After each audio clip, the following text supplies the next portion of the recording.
Contigo a palavra, irmão. Mais uma vez, boa noite a todos, irmãos. Agradeço pelo convite feito pelo irmão Giovanni para eu poder providenciar este estudo a todos vocês. Agradeço pela oração do irmão Robson e agradeço mais uma vez pela presença de cada um de vocês nesta plataforma virtual. Como eu tenho mencionado no último estudo que nós tivemos, novamente vou mencionar que eu não sou o dono da verdade, eu não sou o dono da razão, e eu respeito todas as pessoas que tiverem ou forem ter uma opinião diferente daquilo que eu vou repassar ao longo deste estudo. Eu vou repassar uma linha de raciocínio que acredito que deveria ser seriamente ponderada e peço que o Senhor continue nos abençoando para que cada um de nós, de maneira individual e coletiva, possamos crescer espiritualmente, e tanto no sentido qualitativo quanto quantitativo. Muito bem. De novo, o assunto desta noite é, mais uma vez, um assunto que, culturalmente falando, é ponderado como polêmico, porém, o estudo do assunto desta noite não deveria ser considerado polêmico. Então, vamos tentar raciocinar nos diferentes pontos que eu vou apresentar ao longo do estudo desta noite. Vai ser um assunto que contém uma multiplicidade de subtemas, porém, que estão interligadas ao assunto que nós vamos abordar nesta noite. E basicamente o assunto que nós vamos abordar nesta noite é se o filho do presbítero apostatar ou se o filho do presbítero deixar a fé, abandonar a fé, pode ele continuar sendo presbítero? Pode ele continuar exercendo a função presbiterial? Então, nós vamos nos esforçar em responder essa pergunta. E, de fato, essa pergunta exige uma resposta longa. É possível apresentar uma resposta curta, mas eu vou aproveitar esta oportunidade para apresentar uma resposta longa, bem recheada. Então, basicamente a pergunta é: pode ou não pode o irmão continuar sendo presbítero? Pode ou ele deveria renunciar à função de presbítero? Então, muito bem. Queria iniciar este estudo começando definindo o que significa a palavra presbítero. Lembrando que, quando nós estamos falando sobre pastores, bispos e presbíteros, nós estamos falando do mesmo assunto. Embora a palavra pastor signifique uma coisa, a palavra bispo significa outra coisa e a palavra presbítero significa também outra coisa. De fato, quando a gente lê 1 de Timóteo, capítulo 3, a partir do primeiro versículo em diante, a palavra que aparece na maioria das nossas traduções é a palavra bispo. E, de fato, a palavra bispo deriva-se do grego episkopos, episcopos. E literalmente episcopos significa cuidador, visitador. Por outro lado, focando, e eu vou me debruçar especificamente no termo presbítero. Presbítero, na realidade, não é uma tradução do grego, na realidade é uma transliteração do grego presbíteros, e significa, literalmente falando, ancião, uma pessoa de idade avançada. Muito bem. A partir dessa definição, nós vamos nos debruçar no assunto. A palavra presbítero, ou no grego presbítero, significa pessoa de idade avançada. Quantos anos o presbítero deveria ter, aproximadamente, pelo menos? Realmente, nós não temos uma resposta ao certo. Nós desconhecemos qual seria a idade específica de um presbítero.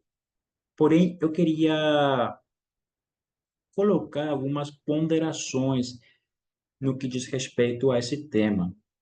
Quando nós lemos naquela passagem que está no capítulo 5 de 1 de Timóteo, a partir do versículo 3 ao 16, nós nos deparamos com a passagem que fala a respeito das viúvas da congregação.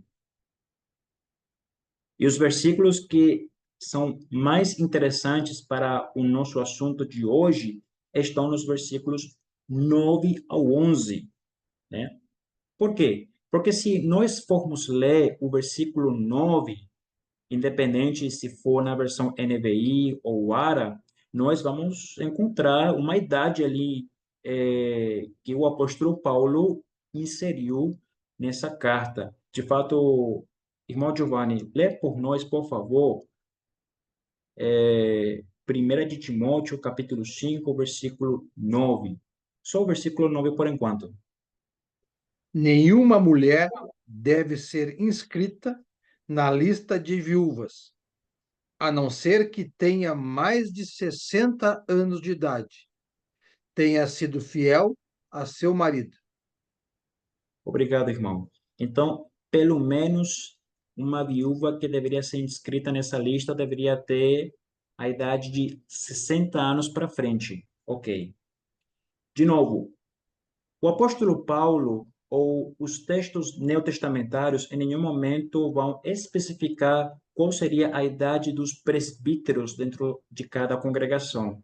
Entretanto, todavia, é interessante a gente considerar, não como regra, mas como consideração, essa idade que o apóstolo Paulo estipulou para as viúvas da congregação, a idade de 60 anos. E por que o apóstolo Paulo colocou essa idade, 60 anos, 6 décadas de vida? Pois bem, ali nós temos dois subpontos para considerar.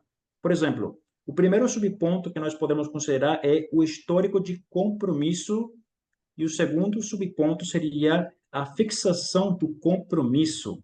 Por exemplo, quando nós consideramos o histórico do compromisso da viúva que tem 60 anos como mínimo, o que nós podemos observar especificamente lendo o versículo 9 e o versículo 10? Nós podemos observar várias obras, várias atitudes feitas através dessa mulher que Paulo insere nessa lista. Giovanni, lê por nós, por favor, os versículos 9 mais uma vez e o versículo 10 também. Nenhuma mulher deve ser inscrita na lista de viúvas, a não ser que tenha mais de 60 anos de idade, tenha sido fiel ao seu marido, seja bem conhecida por suas boas obras, tais como criar filhos, ser hospitaleira, lavar os pés dos santos, socorrer os atribulados e dedicar-se a todo tipo de boa obra. Obrigado, irmão. Então, você pode perceber que tem várias obras implementadas através dessa viúva que somente é possível fazer ao longo de muito tempo e não de maneira imediata. Ser fiel ao marido, ter criado com sucesso os filhos, ter sido uma mulher hospitaleira, entre outros pontos. Então, são obras que demandam tempo, demanda muito tempo. Então, seria interessante considerar a idade de 60 anos que o apóstolo Paulo colocou para elas nos presbíteros, porque realmente quando nós lemos as listas das qualificações presbiteriais, nós observamos que há requisitos que vão demandar muito tempo para o desenvolvimento do futuro presbítero. Por outro lado, como eu tinha mencionado previamente, o segundo subponto seria a fixação de compromisso. Por um lado, é bom que o candidato ao presbítero tenha um histórico de compromisso na congregação, e, por outro lado, é bom que o candidato a presbítero tenha uma fixação de compromisso para exercer a função presbiterial. E ali, mais uma vez, Giovanni, lê por nós, por favor, agora no mesmo capítulo da carta, só que lê o versículo 11. Não inclua nessa lista as viúvas mais jovens, pois, quando seus desejos sensuais superam a sua dedicação a Cristo, querem se casar. Então, eu pergunto, há alguma coisa errada no fato de uma mulher viúva querer contrair matrimônio? A resposta é não. Não tem nada de errado uma viúva querer contrair matrimônio.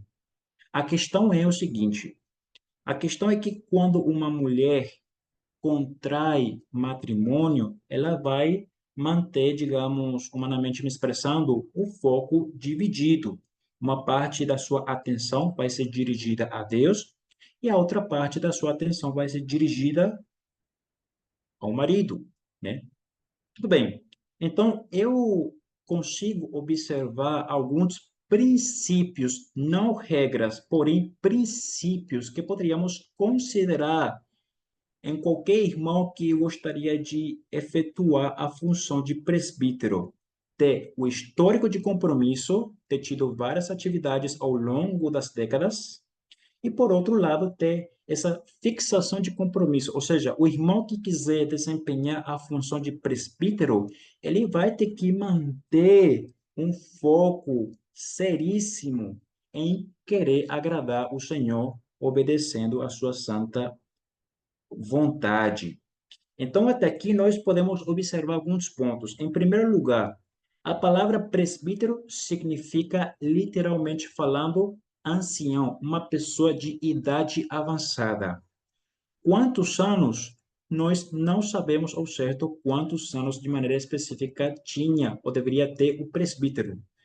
Por outro lado, é interessante considerar como princípio o texto que fala a respeito das viúvas, em esse homem ter um histórico de compromisso dentro da igreja e tem também uma fixação de compromisso dentro do reino de Deus. E aí vem uma pergunta bastante interessante que nós devemos realmente tentar responder. A palavra presbítero, ou o presbítero em si, ele significa um cargo, é uma função, é uma posição hierárquica. O que é ser presbítero? O que é ser presbítero? É um cargo, uma função ou é uma posição hierárquica? Pois bem, o próprio texto, em 1 de Timóteo, capítulo 3, vai responder a nossa pergunta. Se a gente for ler 1 de Timóteo, capítulo 3, versículo 1, olha o que o texto diz. Eu vou ler na tradução ARA e depois eu vou ler na tradução NVI, BR, edição 2011. Olha o que diz na versão ARA. Fiel é a palavra. Se alguém aspira ao episcopado, excelente obra almeja. Ou seja, a função presbiterial foi traduzida aqui como uma obra. E se a gente for ler o mesmo texto na versão NVI-BR, o texto diz: esta afirmação é digna de confiança. Se alguém deseja ser bispo, deseja uma nobre função. Então, se a gente se questionar o que significa ser presbítero, é uma posição hierárquica, é uma função ou é um cargo? O próprio texto define isso. Presbítero, dentro do contexto eclesiástico, significa uma função, é uma obra. De fato, no grego, no original, a palavra que aparece ali é a palavra ergon. E ergon significa literalmente obra, função, ministério. Então, note aqui que quando nós falamos do termo presbítero no sentido eclesiástico, representa a ideia de uma função. Não é um cargo, não é uma posição hierárquica, é uma função, uma obra, um ministério, um tipo de serviço que o irmão vai desempenhar dentro da congregação.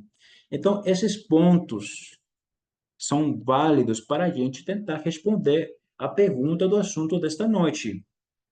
Se o filho do presbítero apostatar, pode o presbítero continuar exercendo a função de presbítero?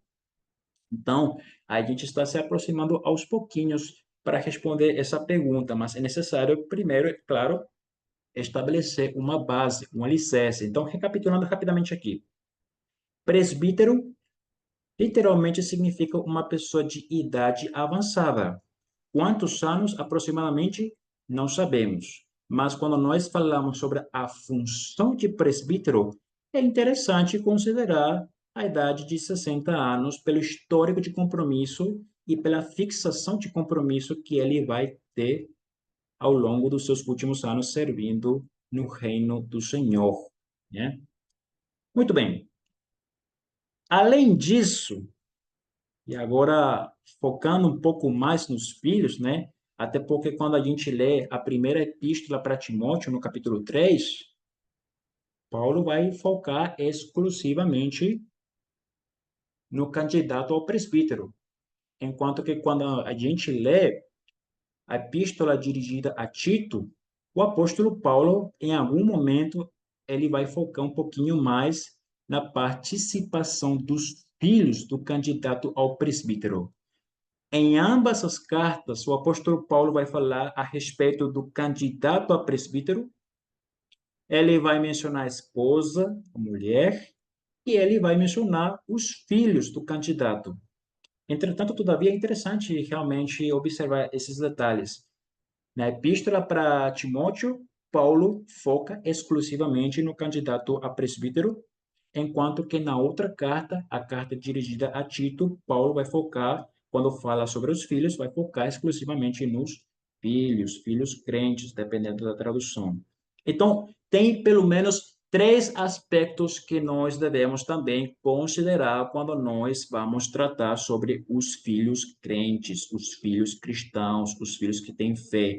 O primeiro aspecto é o aspecto biológico, o segundo aspecto é o aspecto civil e o terceiro aspecto é o aspecto espiritual dos filhos. Esses três aspectos são importantes para o assunto desta noite.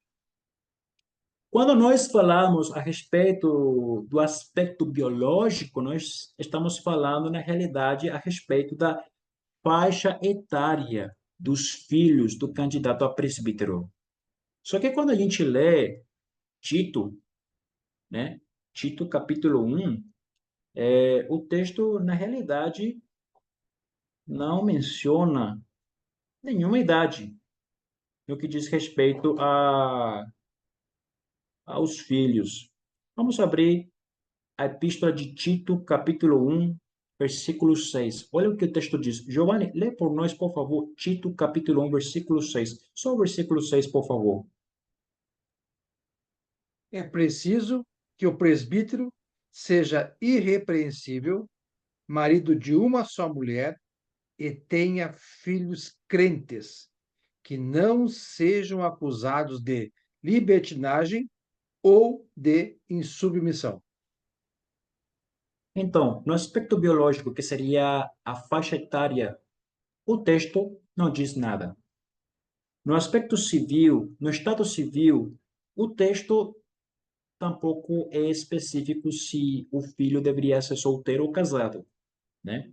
Então, não sabemos se os filhos deveriam ser jovens ou adultos, solteiros, noivos ou casados. O texto não especifica nesses detalhes, pelo menos de maneira explícita, porque sim, de fato, nós poderíamos ter uma observação implícita dentro desses versículos no que diz respeito à idade e ao estado civil dos filhos. Por quê? Mas antes disso, no que diz respeito à condição espiritual dos filhos, aí sim o texto fica claro.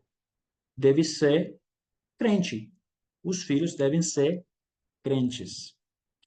Baseado no estudo da semana passada, nós devemos interpretar essas passagens que falam a respeito das qualificações presbiteriais dentro de um linguajar prescritivo, um linguajar normativo, não facultativo, não sugestivo, não opcional, senão prescritivo ou normativo, né? Tudo bem. Bom, vamos voltar, vamos retroceder um pouquinho e falar a respeito da faixa etária dos filhos do candidato a presbítero, ó, a função do presbítero. O texto, de maneira explícita, não diz nada a respeito da idade dos filhos, porém, de maneira implícita, nós sabemos que os textos neotestamentários falam, sim, a respeito da idade dos filhos do presbítero. Sabe como? Pois bem, se lembra a definição literal da palavra presbítero? Presbítero significa ancião, uma pessoa idosa, uma pessoa de idade avançada. Quantos anos? Não sabemos. Porém, é uma pessoa de idade avançada. Em outras palavras, é uma pessoa que teria a idade suficiente para não somente ser pai, mas também para ser avô e bisavô, Deus permitindo, com boa saúde, cuidado e proteção. Não é interessante, né? Me diga, uma pessoa com 50 anos, uma pessoa com 60 anos, poderia somente ter filhos? Será que não seria extremamente possível uma pessoa de 60 anos de idade, pelo menos, ter netos na sua família, ou até bisnetos de repente? É possível, sim, é muito possível. Na nossa época, isso é extremamente possível, e na época bíblica, isso era ainda mais possível, caso a família tivesse uma boa saúde. Por que que eu digo que é extremamente possível, mais ainda naquela época? Aí vamos abordar o assunto do estado civil dos filhos. De novo, quando nós lemos as qualificações presbiteriais, os textos não falam de maneira direta a respeito da condição civil dos filhos, se eles eram solteiros, se eles eram noivos, se eles fossem pessoas casadas, etc. Mas, de maneira implícita, podemos realmente considerar alguns detalhes. Por quê? Porque naquela época, no período neotestamentário, no século I da nossa era, era comum, no mundo antigo conhecido, as pessoas contraírem matrimônio a uma idade bem jovem.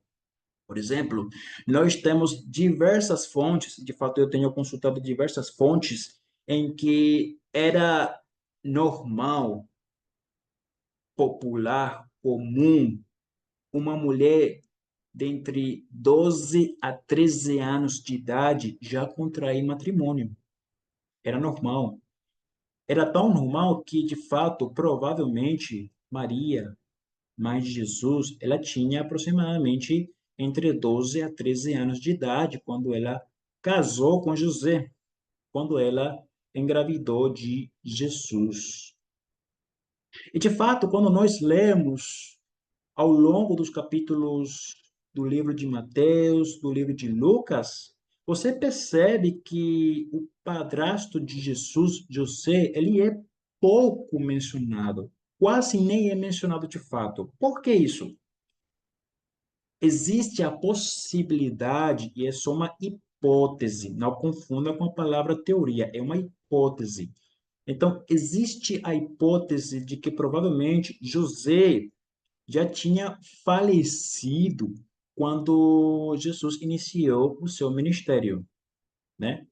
Por quê? Maria tinha aproximadamente uma idade de 12 a 13 anos, enquanto que José provavelmente tinha uma idade de 18, 24 anos.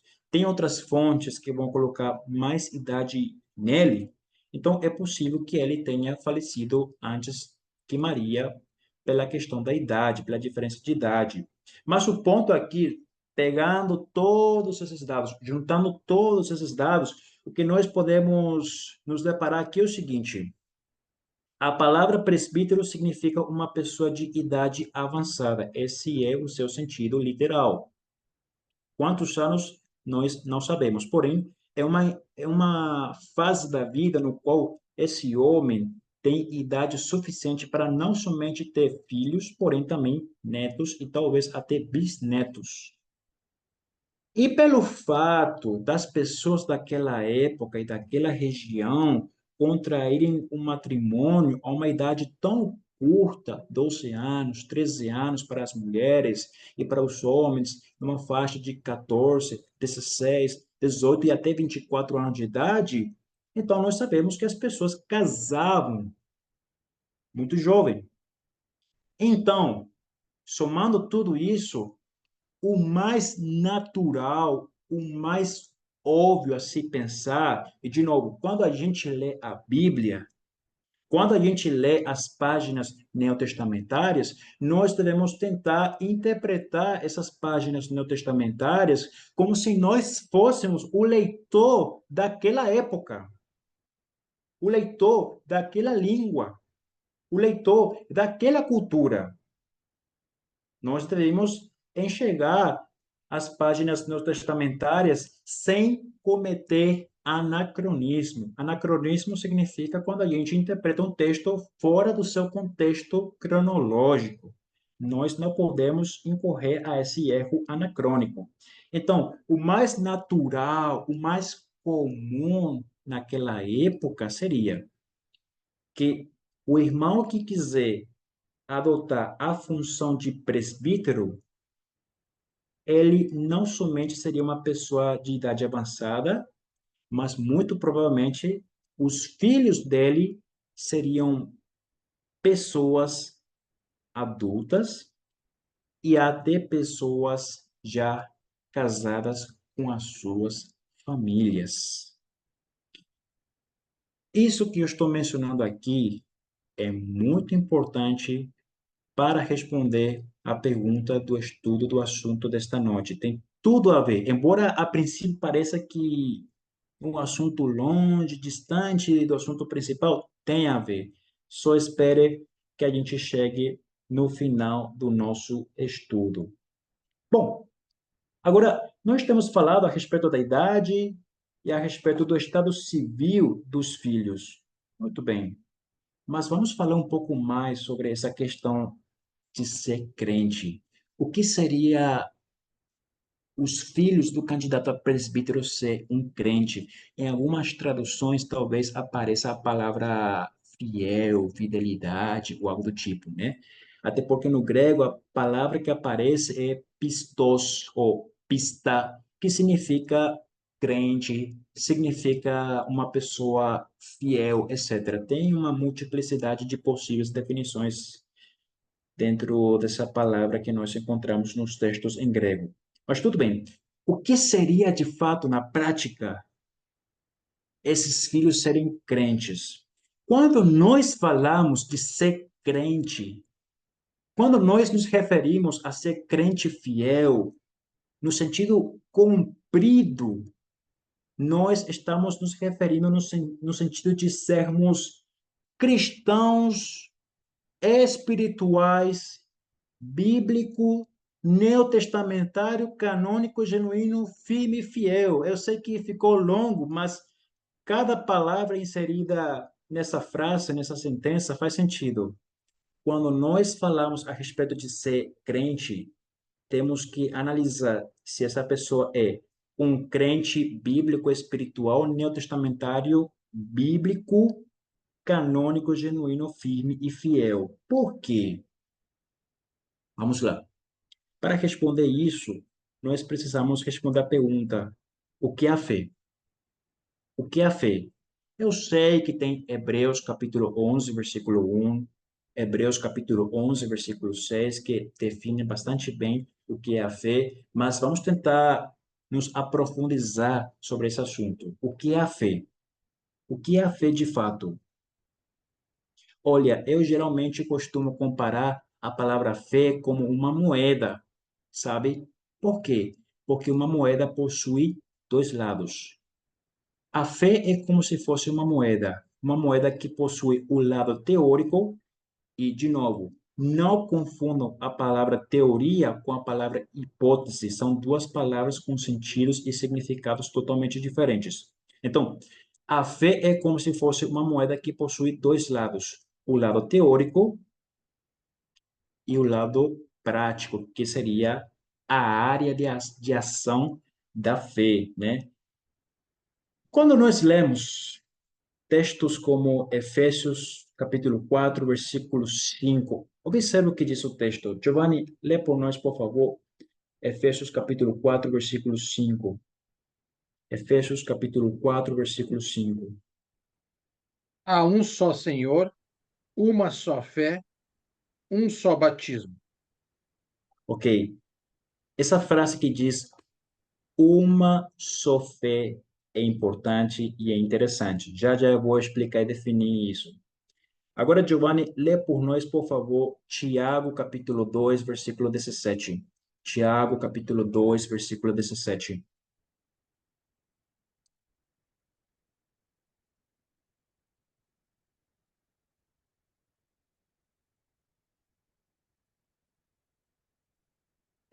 Está desativado, Giovanni. Pronto. Assim também a fé, por si só, se não for acompanhada de obras, está morta.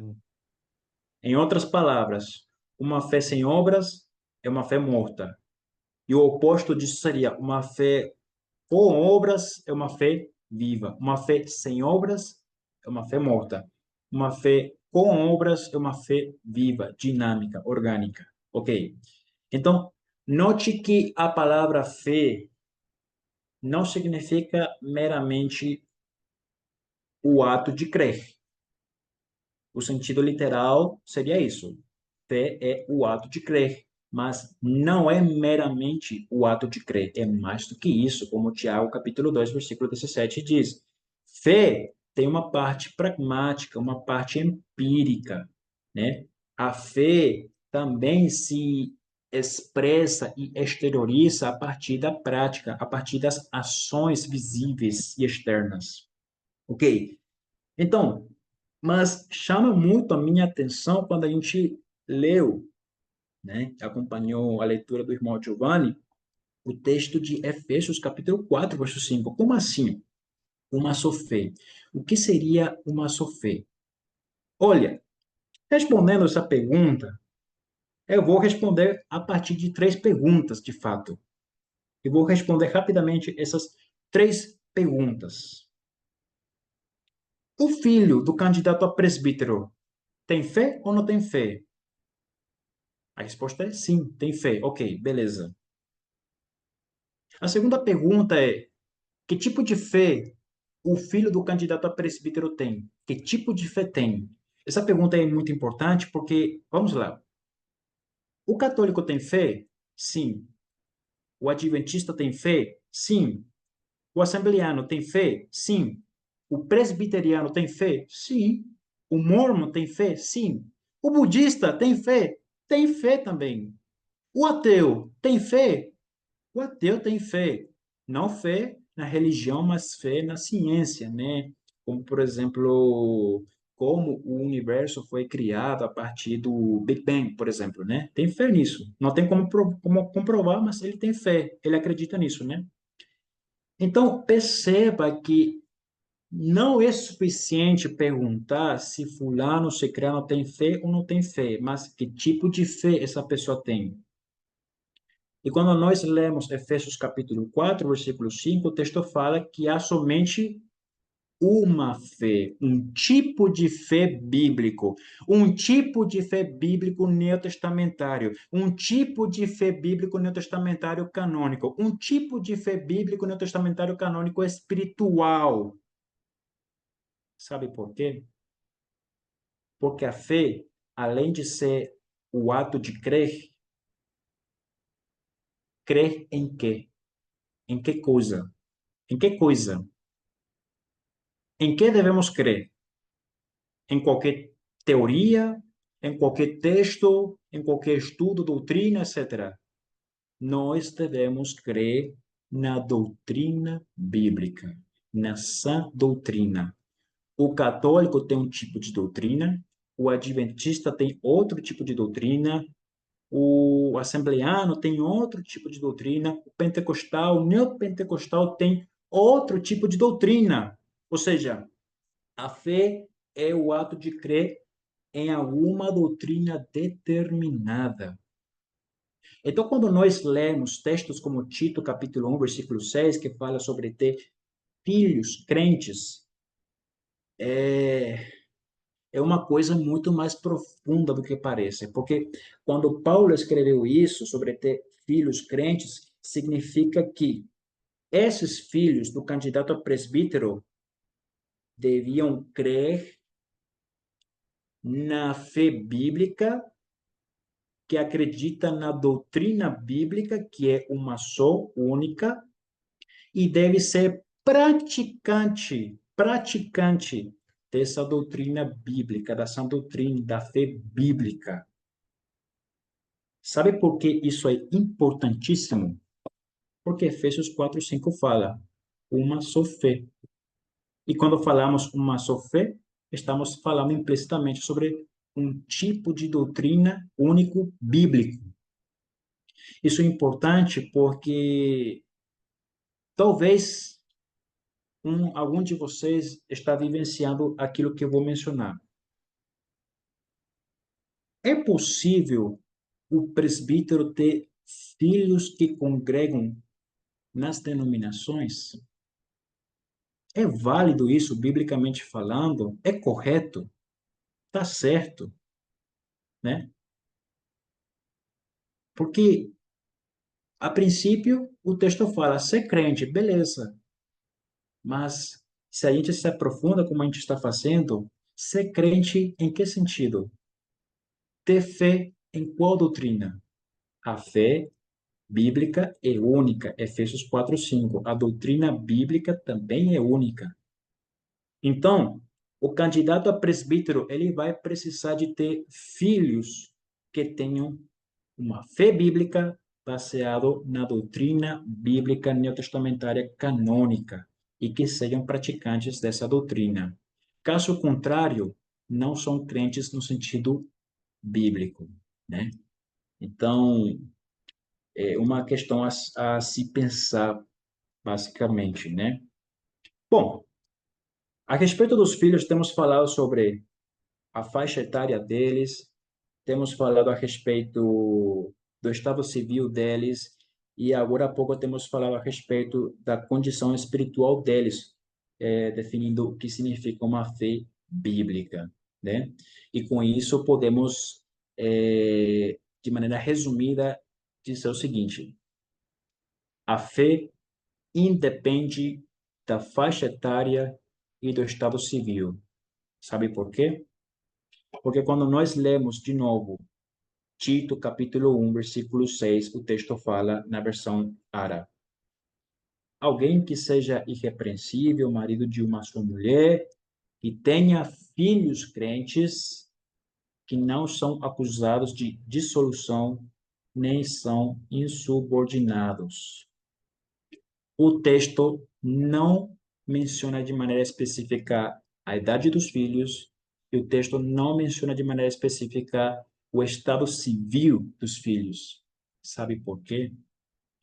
Porque a fé bíblica, independe da idade e também do estado civil deles. Independe. Solteiro ou casado tem que ter fé. Jovem ou adulto tem que ter fé também. Então, somando e juntando tudo que nós temos falado desde o início, de maneira resumida, é o seguinte: presbítero literalmente significa uma pessoa de idade avançada, uma idade na qual ele poderia ter netos e até bisnetos, sendo que as pessoas daquela época geralmente costumavam casar bem jovens. Então, é provável, e o mais comum seria de que esses presbíteros não somente tenham filhos na época, mas também teriam netos e até bisnetos. E, se tratando de filhos casados, podemos assumir que eram filhos adultos. Então, um filho adulto, um filho casado, um filho independente dos pais, ele podia tomar uma decisão independente em seguir a mesma fé que o pai seguia ou não. Então, por isso que o apóstolo Paulo, ele não vai ser específico de maneira explícita a respeito da idade e do estado civil dos filhos. Por quê? Porque já era subentendido, baseado na cultura daquela época, né?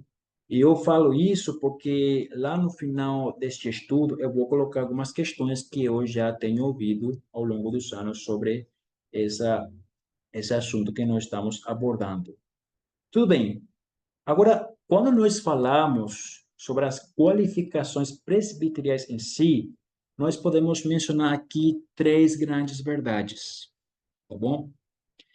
A primeira grande verdade é o seguinte: o tempo é a matéria-prima da maturidade. O tempo é a matéria-prima da maturidade.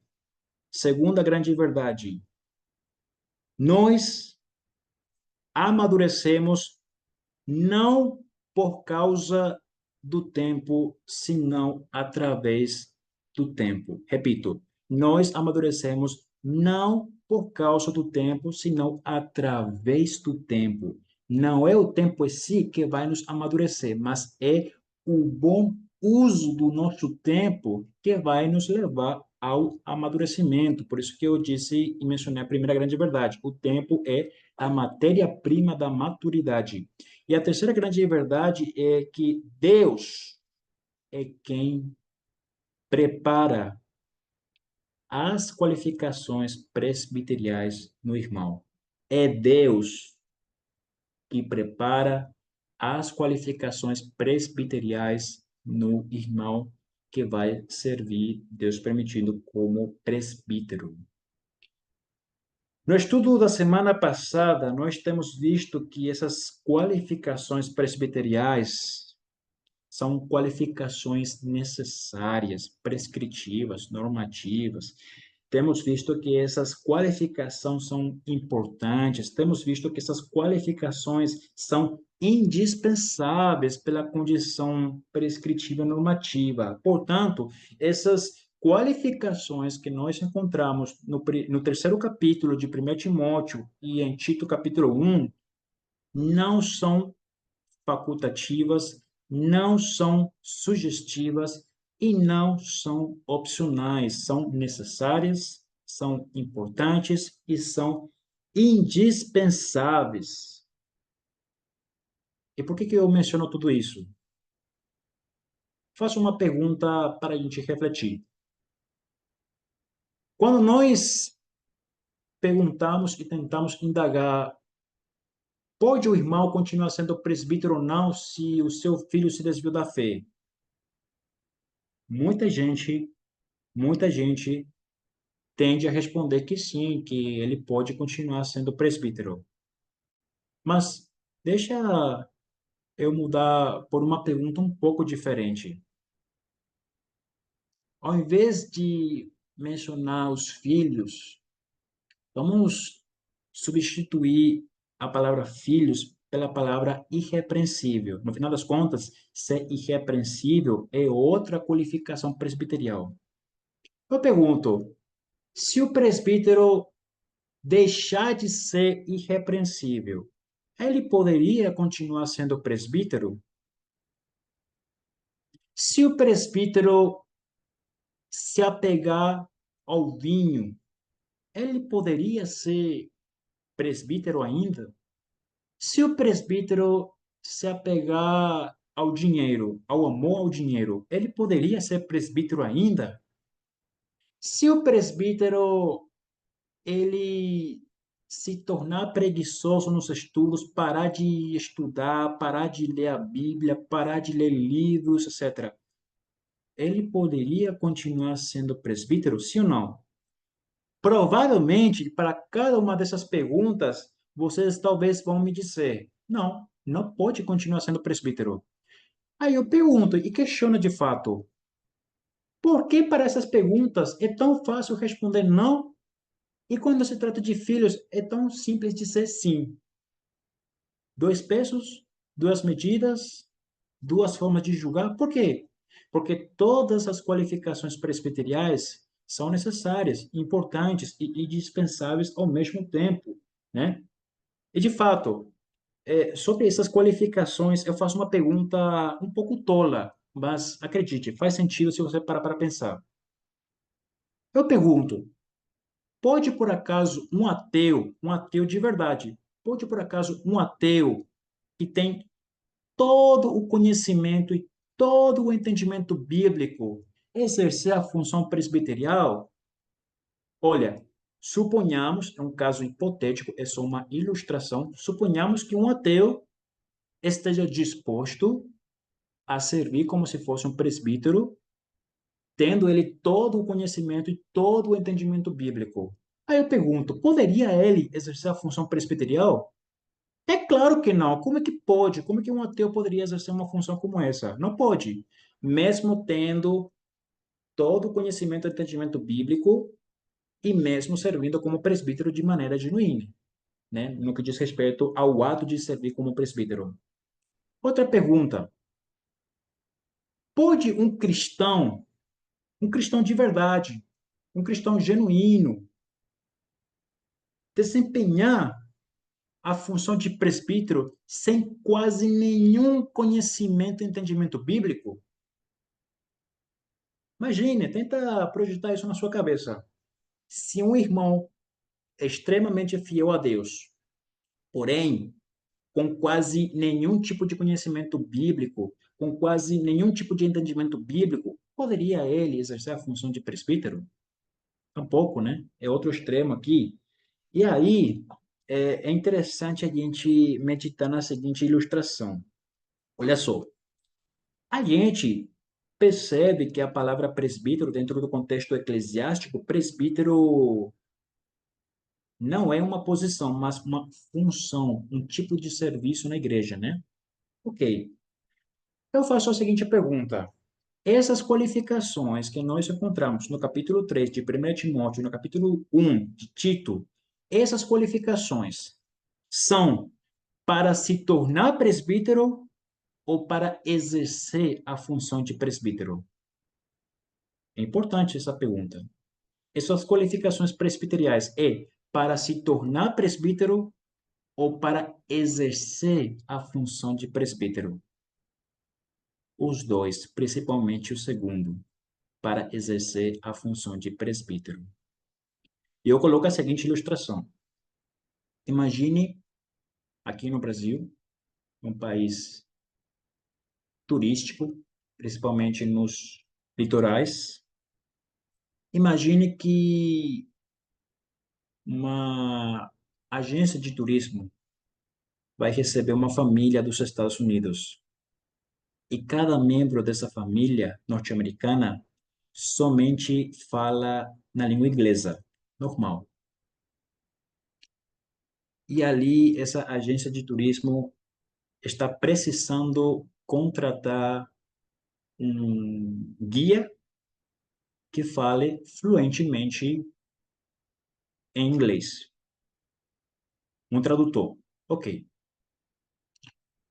Aí eu pergunto, a pessoa que vai tentar desempenhar a função de tradutor da língua inglesa, ele precisa ser fluente no inglês só para conseguir o trabalho ou ele vai precisar ser fluente no inglês para poder desempenhar o trabalho dele? Porque o motivo pelo qual ele foi contratado ou será contratado é para justamente não só guiar aquela família dos Estados Unidos, mas também para traduzir para eles e por eles. Então, evidentemente, a pessoa que vai querer ocupar essa vaga de trabalho vai ter que falar fluentemente inglês, não somente para conseguir o trabalho, mas também para exercer esse trabalho.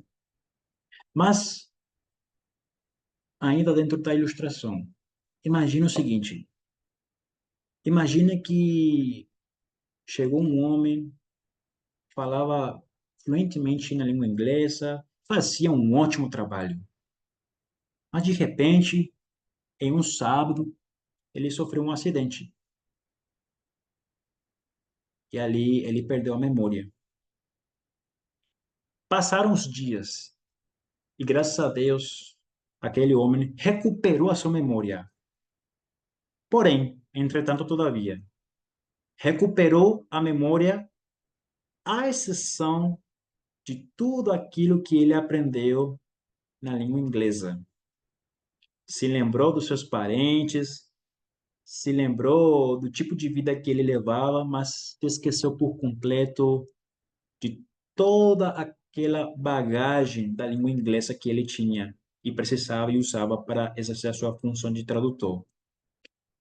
Aí eu pergunto, nessa situação, ele poderia continuar trabalhando como tradutor da língua inglesa?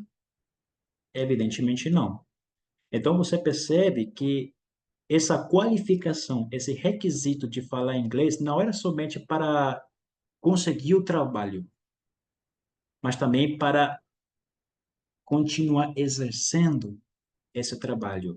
Se ele perdesse esse conhecimento, ele deixaria de exercer esse tipo de trabalho, pelo menos. Na questão dos presbíteros, funciona a mesma forma, da mesma maneira. Sabe por quê? Eu vou ler aqui um texto que eu escrevi, né? É um pouco complicado eu citar de cor esse texto que eu escrevi, mas eu vou ler aqui para vocês. Vou tentar ler de maneira um pouco devagar para a gente poder processar essa informação. É muito importante. Observe só. No contexto de um cristão bíblico espiritual neotestamentário canônico genuíno, o qual deseja exercer a função presbiterial. E aqui vem a parte importante que nós devemos considerar. A função presbiterial depende das qualificações presbiteriais. Essas qualificações presbiteriais são as qualificações que a gente encontra no capítulo 3 de 1 Timóteo e no capítulo 1 de Tito. A função presbiterial depende das qualificações presbiteriais e não as qualificações presbiteriais dependem da função presbiterial. Logo, as qualificações presbiteriais condicionam o exercício da função presbiterial. Primeiro precisa ter as qualificações para poder exercer a função presbiterial. Logo, são essas qualificações presbiteriais que o condicionam para exercer dita função. Assim, na perda de tais qualificações, representa a impossibilidade de poder desempenhar a função presbiterial. Parece tudo, né, confuso, etc., mas é só você reassistir o vídeo que está sendo gravado. De qualquer maneira, eu vou repassar esses textos que eu li para a Giovanni repassa depois para a Irmandade.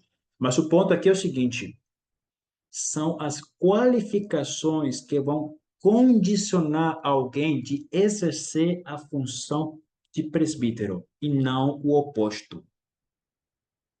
Então, Se uma pessoa consegue realmente ter e manter todas as qualificações presbiteriais, ele vai ter o privilégio, a permissão de desempenhar, exercer a função presbiterial. Da mesma forma, assim como são as qualificações que vão condicionar para a pessoa desempenhar a função presbiterial, da mesma maneira, se a pessoa perder essas qualificações, a pessoa também perde a possibilidade de poder desempenhar a função presbiterial. A função presbiterial depende das qualificações presbiteriais. Não são as qualificações presbiteriais que vão depender da função presbiterial. E lembrando, quando nós lemos a lista das qualificações presbiteriais, é uma lista prescritiva, normativa, não é facultativo, não é sugestivo, não é opcional. E de fato, eu vou dar um exemplo aqui. Se por acaso, se por acaso as qualificações presbiteriais fossem facultativas, opcionais, nesse caso, nesse contexto, então eu poderia ser presbítero. Giovanni poderia ser presbítero. Outros irmãos poderiam ser presbíteros. Sabe por quê?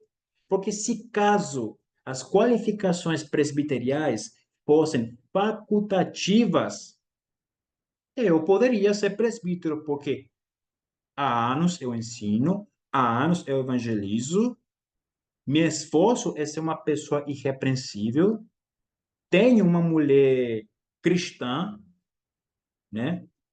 Então, olha que esse assunto realmente é sério. É claro que eu não posso ser presbítero porque, por exemplo, eu não tenho filhos ainda. Não tenho filhos. Preciso de filhos e de filhos crentes ainda. Eu não sou uma pessoa velha, não sou idoso, né? Sou um jovem de 30 anos. Então, eu sei que eu não posso ser presbítero, mas se essa lista de qualificações fosse uma lista facultativa, sugestiva, opcional, então, nesse caso, sim, nesse contexto, eu poderia ser presbítero se fossem assim como eu estou mencionando. Então, é algo a se pensar. É uma coisa que nós devemos ponderar.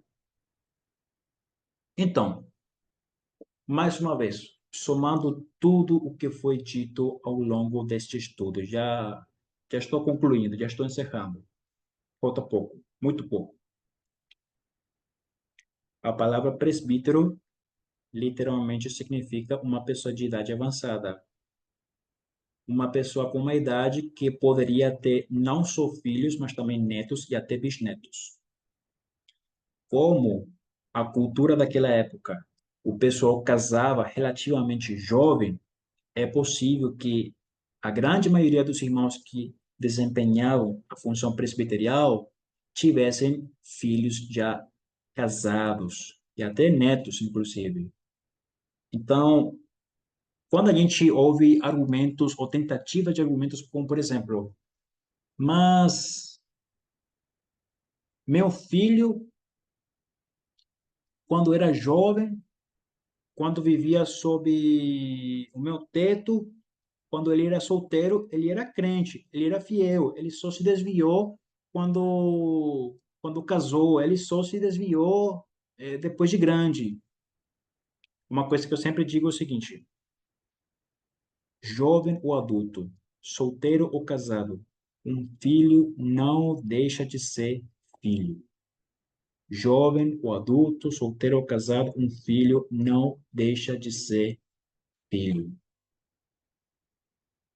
E essa questão de ser solteiro, casado, se você fizer essa mesma pergunta para as pessoas daquela época, não faz sentido, porque como foi dito, o mais natural é que os irmãos que desempenhavam a função de presbítero já tinham filhos adultos, já tinham filhos com uma mentalidade independente, né? Já tinham filhos casados com a sua própria família. Então, não faz sentido eu formular esse tipo de pergunta ou questionamento naquela época. Por que será que tem congregações com essas dificuldades? Por que será que tem congregações com esse tipo de problemas? É, no início deste ano, eu tinha dado um intensivo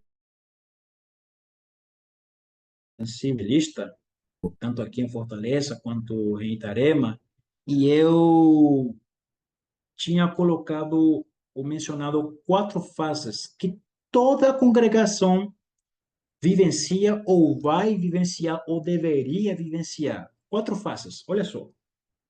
A primeira fase de toda a congregação é o seguinte: quando digo congregação, estou falando no sentido didático, porque a palavra igreja e a palavra congregação, literalmente falando, é a mesma coisa.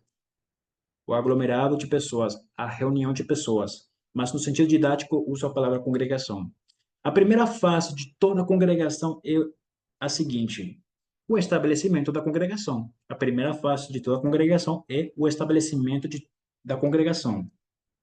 A segunda fase de toda a congregação é a colocação e ação do evangelista. Então, estabeleceu a congregação? Beleza. Aí tem um grupo de irmãos se reunindo frequentemente. O segundo passo é estabelecer um evangelista, entre parênteses, um evangelista bíblico. Não qualquer evangelista, não de qualquer maneira, um evangelista bíblico. E tem todo o estudo a respeito desse assunto. O terceiro passo, a terceira fase das congregações é o amadurecimento congregacional. Por quê? Porque quando você estabelece uma congregação, ou seja, quando você tem um grupo de irmãos fiéis se reunindo, aí você coloca um evangelista. Para quê? Não somente para evangelizar. Na realidade, a função de evangelizar é a função de todo cristão. O motivo pelo qual você vai colocar um evangelista na congregação é para que, através desse evangelista bíblico, a congregação possa amadurecer espiritualmente. É isso que nós encontramos em 1 Timóteo, em 2 Timóteo e em Tito, e nas outras epístolas paulinas também, né? Então, a terceira fase é buscar o amadurecimento espiritual da congregação através, principalmente, não unicamente, mas através, principalmente, do trabalho do evangelista. E o quarto passo seria, a quarta fase seria o estabelecimento do presbitério local. E faz sentido, sabe por quê? Porque quando você tem um grupo de irmãos, quando você coloca um evangelista bíblico, e esse evangelista bíblico faz bem seu trabalho e consegue amadurecer a congregação, quando tem uma congregação madura na fé, naturalmente vai ter irmãos o suficientemente qualificados para poderem exercer a função de presbíteros. Porque para ser presbítero, tem que ser um irmão maduro na fé. Sem essa maturidade, seria impossível ter todas essas qualificações que nós vemos no capítulo 3 de 1 Timóteo e no capítulo 1 de Tito. Precisa de maturidade. Mas percebo que muitas congregações não seguem essa lógica. Sabe como eu sei isso? Tem congregações que não têm aula dominical, tem congregações que não estudam a palavra nas quartas-feiras, tem congregações que, na hora de abordar um assunto, é qualquer assunto aleatório, façam de qualquer jeito, de qualquer maneira, e aí fica difícil realmente alcançar certo grau de maturidade espiritual. Nós somos pessoas imperfeitas em busca do aperfeiçoamento espiritual bíblico, né? Jesus disse certa vez que nós devemos imitar o Pai. Nós devemos nos esforçar em alcançar essa sabedoria que a Bíblia nos mostra. Nós devemos nos esforçar em sermos santos como Deus, de fato, é santíssimo. Não somente santo, mas santíssimo. Então, esse é o motivo pelo qual, ou um dos principais motivos pelo qual muitas congregações ainda não têm presbíteros, porque não alcançou a maturidade espiritual. Então, Se o presbítero tiver um filho, ou se os filhos se desviassem da fé bíblica, ele pode continuar exercendo a função de presbítero? Não, não pode. E agora eu sou bem direto, não pode. Baseado em tudo aquilo que eu falei. Por quê? Presbítero, uma pessoa idosa, com a idade de ter não somente filhos, mas também netos e bisnetos, filhos casados, muito provavelmente. Eles devem ter uma fé bíblica, que é uma só, e nessa fé bíblica, um verdadeiro crente é alguém que crê, acredita na doutrina bíblica, mas também pratica a doutrina bíblica. A fé é individual, mas o candidato a presbítero, ele deve ser um homem bem-sucedido no ensino da palavra. Eu queria ler aqui o texto de Provérbios, capítulo 22, aliás, número 22, não capítulo, né? Provérbios, número 22, versículo 6. Provérbios, número 22, versículo 6. Olha o que diz. Ensina a criança no caminho em que deve andar, e ainda quando for velho, não se desviará dele. Interessante, né? O texto não fala de presbíteros, mas se aplica com certeza. Se aplica porque se o candidato a presbítero fez bem seu trabalho nos filhos, nas suas crianças, e com a bênção de Deus, claro, essas crianças que receberam o bom ensino vão permanecer firmes até o fim. Lembre-se de Timóteo. A mãe de Timóteo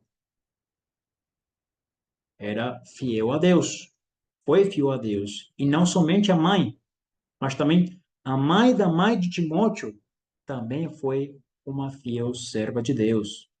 E a gente encontra isso nos textos neotestamentários. A avó, a mãe e o próprio Timóteo foram cristãos. Foram pessoas reconhecidas como bons exemplos, boas fontes, né? Isso foi registrado nas Sagradas Escrituras. Então, é o seguinte, as qualificações vão condicionar a função do presbítero. Perdeu as qualificações presbiteriais, então o irmão está impossibilitado de continuar desempenhando a função presbiterial. Isso significa que ele vai deixar de servir na igreja? Não. Ele pode continuar servindo na igreja. Tem outras funções, como evangelista, evangelizador, como alguém que ensina a palavra, né? Como alguém que está servindo de alguma maneira pragmática. Enfim, a gente sabe que há vários tipos de ministérios na igreja. Há várias maneiras de servir na igreja. Todos nós somos servos, literalmente falando, todos nós somos escravos. Então, cada um de nós tem pelo menos uma responsabilidade na igreja. Então, se o irmão perder uma dessas qualificações, ele não vai poder mais desempenhar a função de presbítero, porém vai poder continuar desempenhando em outras áreas, né? Então, essa verdade pode ser considerada dura para alguns, mas é isso. É isso que o texto nos apresenta, a grosso modo, né? Então, eu tentei condensar toda essa informação. Eu acho que o estudo durou quase 1 hora e meia, né? Mas perceba que é muita coisa, é muita coisa. Na realidade, dá para escrever um livro sobre esse assunto. E talvez, Deus permitindo, um dia eu escreva um livro sobre isso, né? De fato, tenho o objetivo de escrever um livro a respeito do papel do evangelista e posso incluir esse assunto também. Para quando? Não sei, mas Deus abençoando, pode chegar esse dia. Então, encerro aqui meu estudo e estou aqui disponível para ouvir as suas perguntas, comentários, questionamentos, etc. Muito obrigado, irmão Sebastião. Glória a Deus pela tua vida, pela tua explicação didaticamente bem explicado e compreensível. Nós temos 3 perguntas do irmão Sérgio Feijó. Eu vou fazer uma pergunta de cada vez para o irmão Sebastião, e a resposta oficial é do irmão Sebastião, mas para ver se eu aprendi bem, eu vou me atrever a responder, não oficial, mas para ver se a minha resposta está de acordo com o que foi dado hoje. E primeira pergunta. Antes de fazer a pergunta, uma coisa que a gente sempre estudou aqui na Zona Sul, e o Josué Lousada sempre dizia, né? Em Antioquia não havia presbíteros. Até a explicação do irmão foi clara ali. Era uma igreja recente, nova, não tinha ainda experiência, anos, mas tinha mestre, tinha o apóstolo Paulo, tinha mestres, tinha profetas, mas não tinha ainda presbíteros. Então, não tem que ter aquela ânsia, a congregação, de ter, nós temos que ter presbíteros. Não. As qualificações são, não é ou, tem que ter todas. Não é irrepreensível ou uma mulher, não. É irrepreensível, é na sequência, tem que ter todas. Primeira pergunta: com a afirmação de que os filhos devem permanecer fiéis, sugere que o pai sempre será responsável pela fidelidade dos filhos diante de Deus? Essa pergunta, vou repetir, e eu vou dar uma resposta do tio Arnaldo Jair Lousada, com a afirmação de que os filhos devem permanecer fiéis. Sugere que o pai sempre será responsável pela fidelidade dos filhos diante de Deus? A resposta oficial é do irmão Sebastião, mas o meu tio Arnaldo Jair Lousada, pai do Josué Lousada e do Tiago Lousada, o Tiago se afastou da fé, e nós sempre, como discutia, ele, Jair Lousada, dizia: eu não tenho condições de ser presbítero, porque um filho meu saiu da fé, ele segue meu filho, eu quero ser presbítero de uma congregação toda, eu tenho que ser irrepreensível. Repreensível no dicionário, que não dá margem à repreensão ou censura. Alguém vai me dizer: como, Jair, tu quer ser presbítero ou permanecer presbítero, se nem o teu filho tu conseguiu que ficasse na fé? Uma censura, ele vai receber essa censura. E o presbítero tem que ser irrepreensível, não pode dar margem a censuras. Então, essa era a resposta que ele dava. Quando nós discutimos, tu não tem culpa que o saiu da fé. Mas não quero ter censura, não, eu tenho que ser repreensível, e eu entendo dessa forma, e vem ao encontro do ensino do irmão Sebastião. Excelente estudo. Então, a pergunta é para ti, irmão Sebastião. Vamos lá, novamente, aqui pergunta. E, Então, e, é, é, com a afirmação de que os filhos devem permanecer fiéis, sugere que o pai sempre será responsável pela fidelidade dos filhos diante de Deus? Eu penso que para ser presbítero, sim. Agora, para a salvação dos filhos, não. Mas a resposta é tua.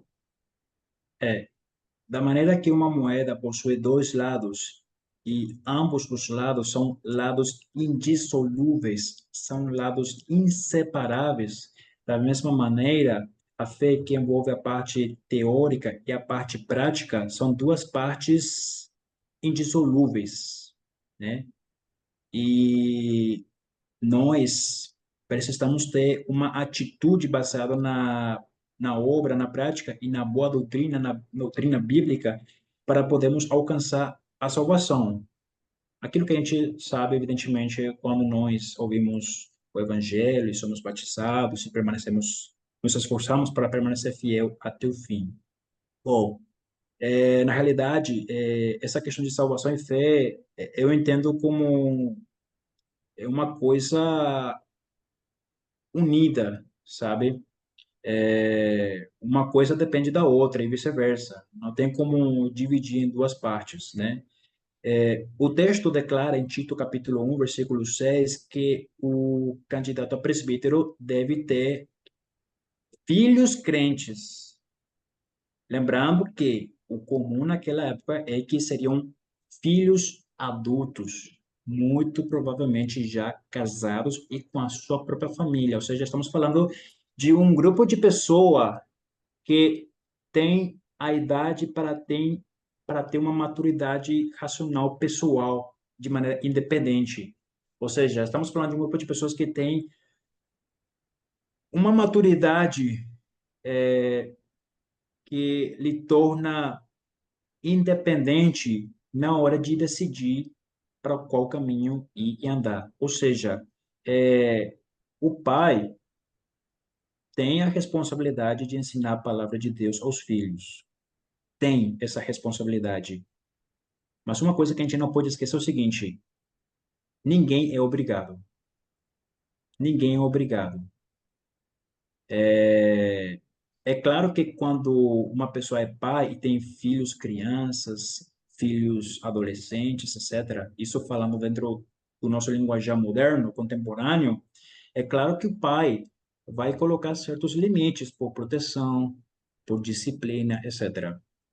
Mas, no final das contas, quando a gente fala sobre a Bíblia, a fé, a salvação, a doutrina neotestamentária, etc., o pai tem a responsabilidade de ensinar, mas, no final das contas, quem vai ter a última palavra, humanamente me expressando, é o filho. É o filho que vai decidir se ele vai obedecer ou não, né? Então, a pergunta é, com a afirmação de que os filhos devem permanecer fiéis, sugere que o pai sempre será responsável pela fidelidade? Não, não. O pai deve ensinar, assim como não somente os filhos, mas a todas as pessoas devem ensinar. Mas ser responsável pela fidelidade é o seguinte: eu não posso ser responsável pela tua fidelidade, Giovanni. Não depende de mim você ser fiel a Deus. E até porque você tem uma mente madura, assim como eu tenho a mente de uma pessoa adulta também.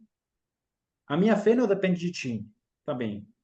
Isso me lembra muito quando a gente lê textos como, por exemplo, Ezequiel.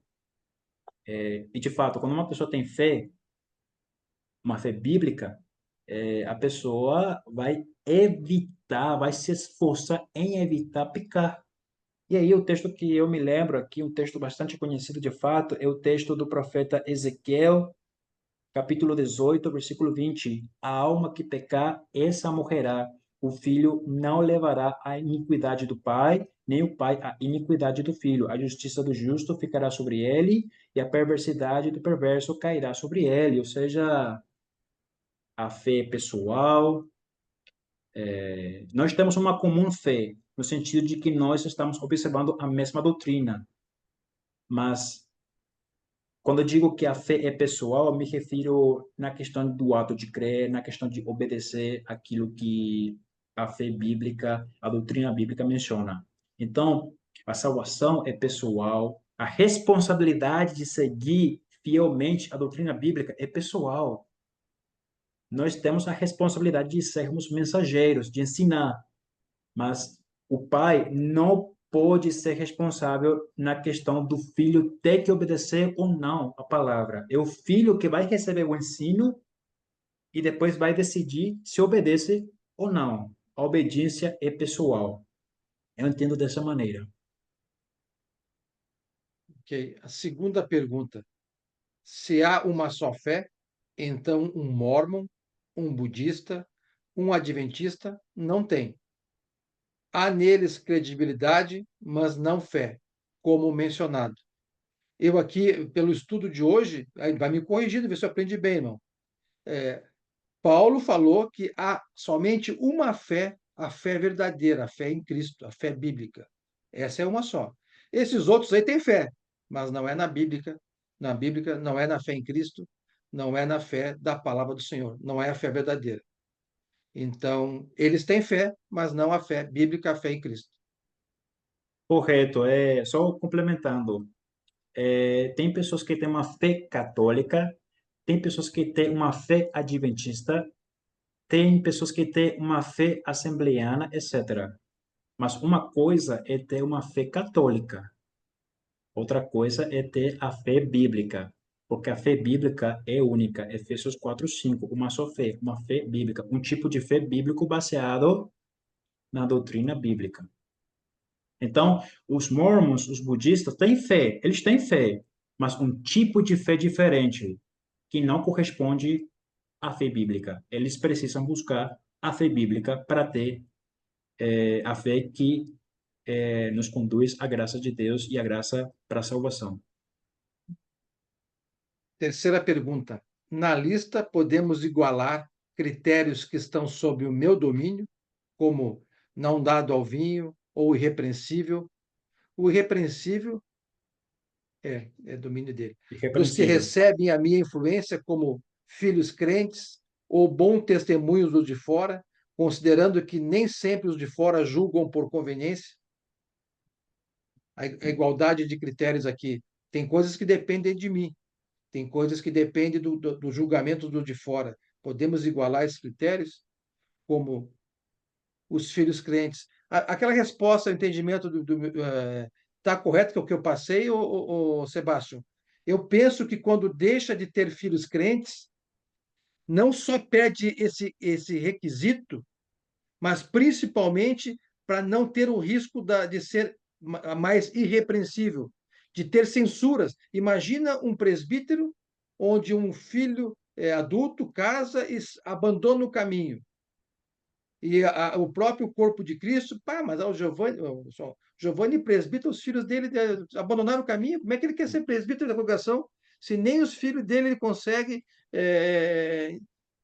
não que dependa dele, mas é para evitar essa censura. Eu penso dessa forma. Não sei se está correto isso. É, Aí é válido, responde a Teresa.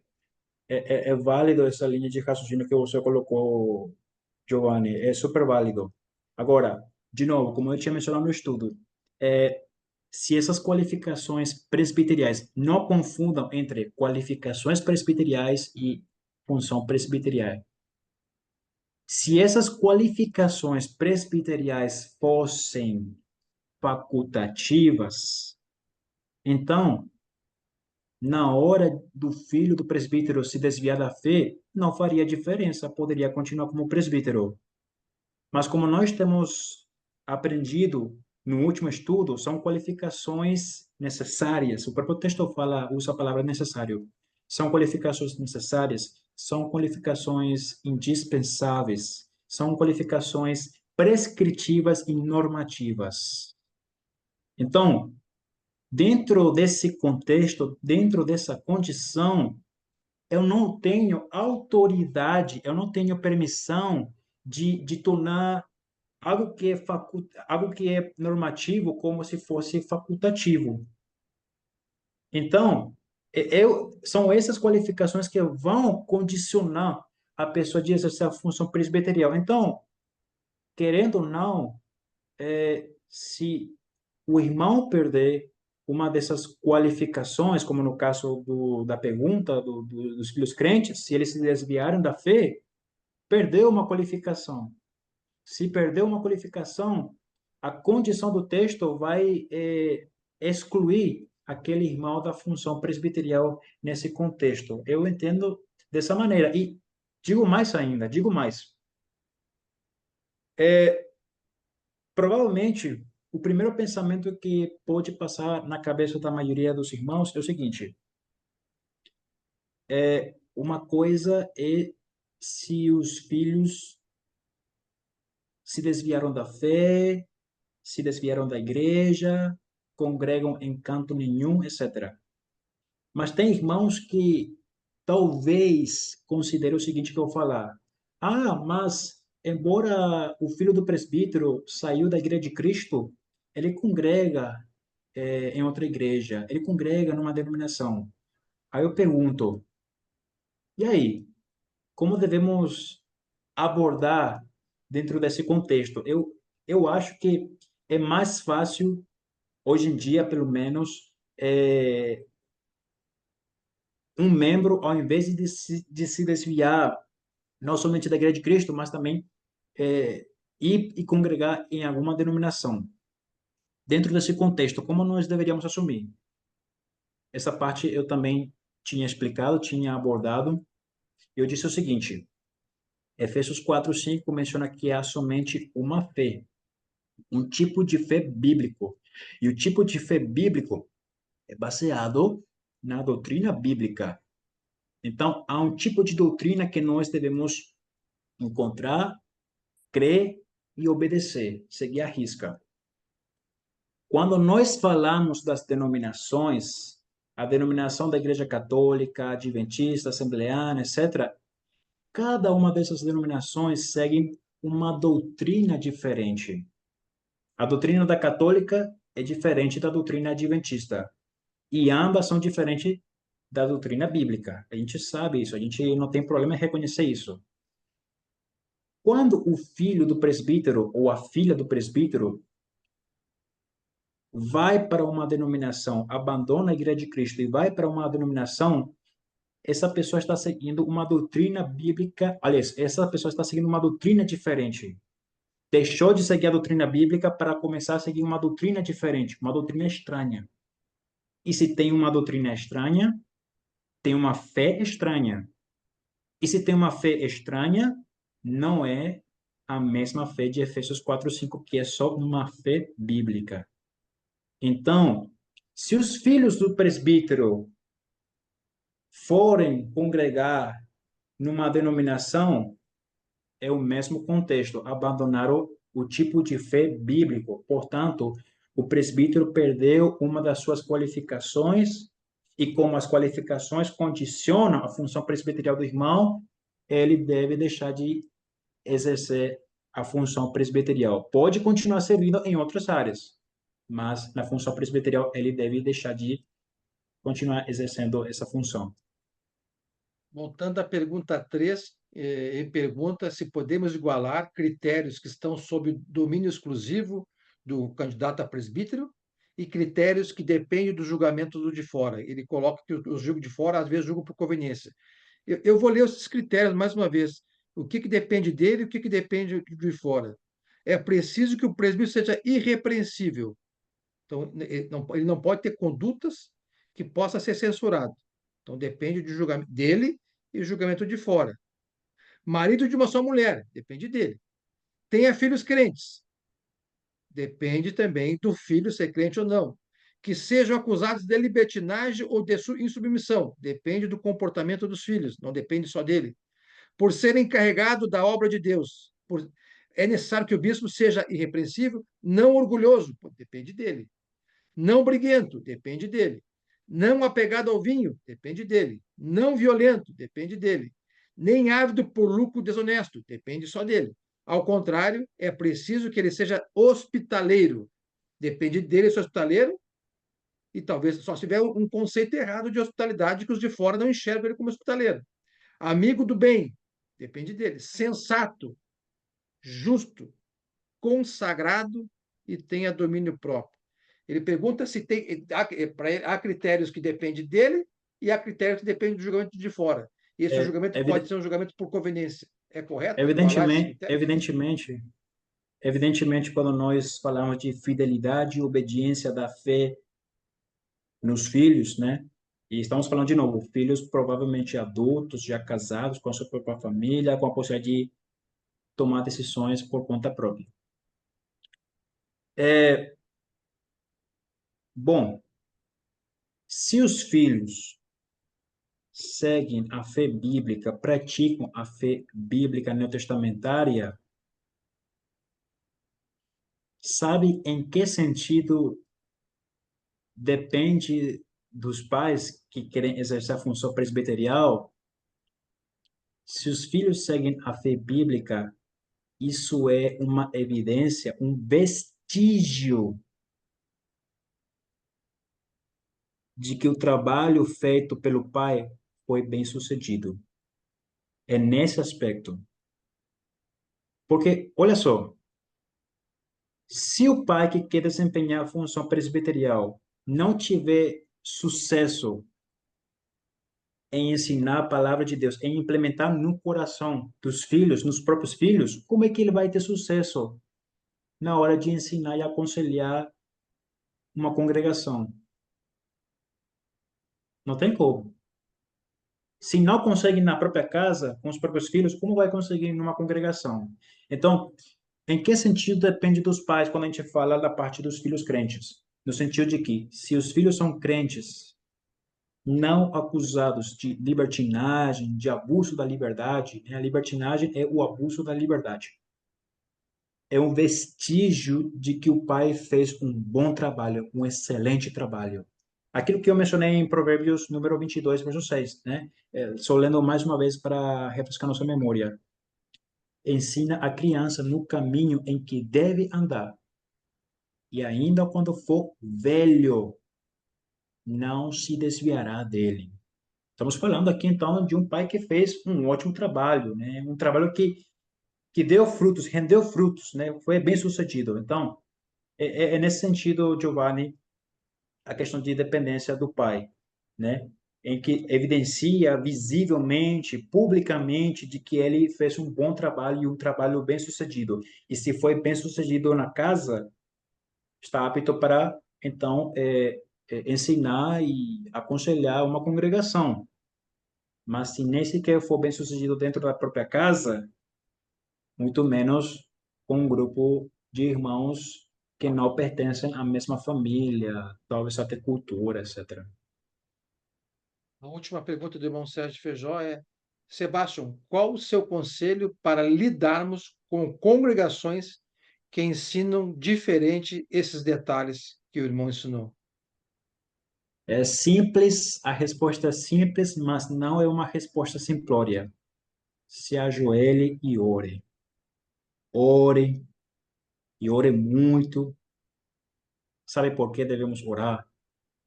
Devemos orar.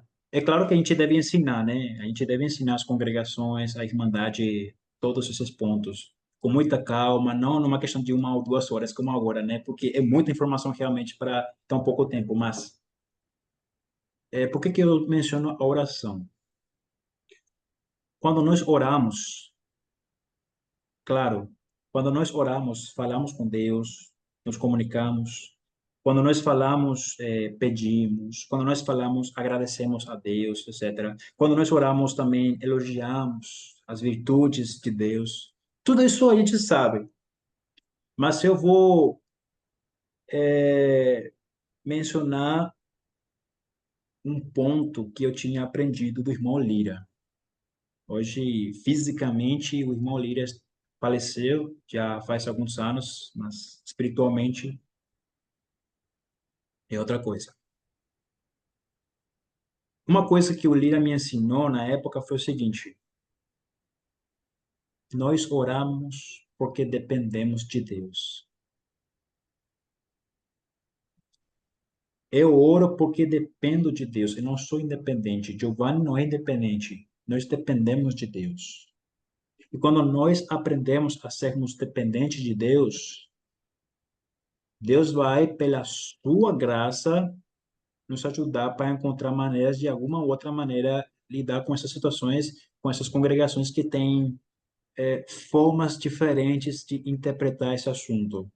Cada pessoa é diferente e, embora cada congregação da Igreja de Cristo siga a mesma doutrina, eu sempre digo, embora cada congregação da Igreja de Cristo siga a mesma doutrina, cada congregação, didaticamente falando, tem uma personalidade diferente. As congregações do Rio Grande do Sul seguem a mesma doutrina que as congregações do Ceará. Porém, cada congregação tem personalidades diferentes. Tem congregações conhecidas por serem mais estudiosas, tem congregações que vão se esforçar muito mais na área do evangelismo do que outras congregações, tem congregações onde são conhecidas por serem altamente receptivas, tem congregações muito conhecidas por elaborarem eventos congregacionais, etc. Cada congregação tem uma personalidade diferente, então a forma de abordar vai ser diferente. Devemos nos ajoelhar, orar, porque nós dependemos de Deus e Deus vai no momento certo, nos encaminhar de alguma outra maneira para fazer que os irmãos vejam como deve ser visto as passagens bíblicas e ter muita paciência. A gente quer um resultado imediato, mas não dá. É difícil mudar a opinião das pessoas, ainda mais da noite para o dia. Então, precisamos muito tempo. E talvez a geração presente se recuse a querer mudar sua forma de entender o texto. Mas a gente não sabe se a próxima geração continuará o mesmo exemplo que a geração anterior. Então, tem também essas questões. É um trabalho de longo prazo, basicamente, nessa questão. Irmão Sebastião, eu não sei se na próxima aula vai tocar no assunto marido de uma só mulher, nesse critério, nesse requisito. Se for tocar, essa pergunta fica para a próxima aula, senão eu faço agora a pergunta. É um assunto que eu não pretendo abordar Tá, então vou na perguntar próxima então. aula. Eu vou deixar Com- isso para os mais experientes. Essa pergunta aqui, com relação a ser marido de uma só mulher, isso é para todos os cristãos? Certamente não entra o ser divorciado, seria o caso de ser um viúvo que casou novamente. É, a- o irmão é bem mais estudioso do que eu. Esse ser marido de uma só mulher, quando foi escrito essa carta, naquela época, muitos se converteram, estavam no segundo ou terceiro casamento. E Paulo, lá aos Coríntios, fala: permaneça na condição que você conheceu a verdade, que você foi chamado. Mas esses que vieram no segundo, terceiro casamento, ou quarto, eu entendo aqui, pelo esse estudo, que não tem requisito para ser presbítero. Não tem. Agora, o viúvo, eu já fico em dúvida. Vocês que irmão quer. Certamente, olha só, é uma questão que eu já tenho ouvido. Já tenho ouvido, eu acho que muitos de nós já temos ouvido uma pergunta bem parecida a essa, né? Porque como devemos entender? Marido de uma só mulher no sentido de ser do irmão ter um relacionamento monogâmico e não poligâmico, podemos interpretar no sentido de que o irmão que já foi viúva casou de novo, que é legítimo, né? A pessoa ficou viúva, pode casar de novo. Ficou viúvo, pode casar de novo. Nesse aspecto não tem problema nenhum. Agora, se ficou viúvo e depois casou de novo, como devemos entender que ao longo da história dele, não enquanto vida física, mas ao longo da história dele, ele teve uma mulher, duas mulheres, como devemos entender? Sinceramente, eu vou deixar essa pergunta para os mais experientes. Ok, irmão. Obrigado pelo estudo. Algum comentário mais de algum irmão ou pergunta? Valdevino, antes da oração final, tem algum comentário, pergunta, Valdevino? Você me pega no finalzinho, né? Quer ser útil, né? Não, não tenho. Eu entrei já agora, mas assisti já uma hora de aula, graças a Deus pelo Sebastião, que um grande ensinamento, e é um ensinamento para aqueles que assistiram esse estudo, que são presbíteros com filhos de 4 anos, de 9, ou que seja de 10, por aí. A gente fica muito triste por isso, né? Mas Deus proverá, né? Irmão Sebastião, vamos orar, irmão, vamos orar. Eu acho que a ansiedade da igreja de ter presbíteros apressa algumas coisas e pode dar problema, né? Orar. O maior exemplo que o José falava, olha a Antioquia lá, não tinha presbítero e andou bem. Paulo era a base de Paulo, fez 3 viagens missionárias e andou muito bem. Então, não tenham Giovanni, pressa. só Oi. um comentário aqui que acabei de me lembrar. Alguns irmãos talvez podem achar que é impossível ter todas essas qualificações presbiteriais, mas não é, porque se cada congregação seguir as fases que eu mencionei, o estabelecimento de uma congregação, a colocação de um evangelista bíblico, o amadurecimento congregacional, não vai faltar candidatos a exercer essa função presbiterial nesse contexto. E lembre-se, é Deus que capacita a pessoa, é Deus que nos dá o crescimento espiritual. É Deus. E é bíblico o que eu estou falando. É bíblico isso. Está nas páginas neotestamentárias. É Deus que capacita e Deus não vai nos exigir algo que fosse impossível para nós. Ele simplesmente está nos exigindo algo que leva tempo, porém que vale a pena. Muito obrigado, irmão. Fazer uma oração de encerramento, então. Deixa eu dar o stop aqui antes que eu me esqueça da gravação. Depois o irmão dá a editada.